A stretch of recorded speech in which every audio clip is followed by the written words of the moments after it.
सबके गोड़ छुके गोड़ लगता नहीं और लाइव आई नहीं है और अचानक से नेटवर्क की वजह से डिस्कनेक्ट हो गई है। कमे आवेला ये सब करे भाई।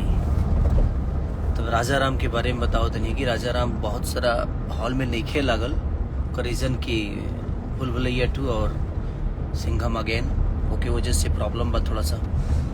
तो 2-4-5 दिन में रहू सबके बीच में लाग जाई उस सिनेमा तो अगर प्यार और आशीर्वाद ऐसे ही देते रहब।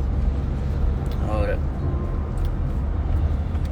उनमें केहू गाना भी रिलीज भइल बा कल से हम सारे का हम भोजपुरी से जवना गाना के नाम बा कमरिया लॉलीपॉप। पूरा टीम बहुत मेहनत के लिए बा 300-400 डांसर के साथ भइल बा गाना बहुत प्यारा सॉन्ग बा।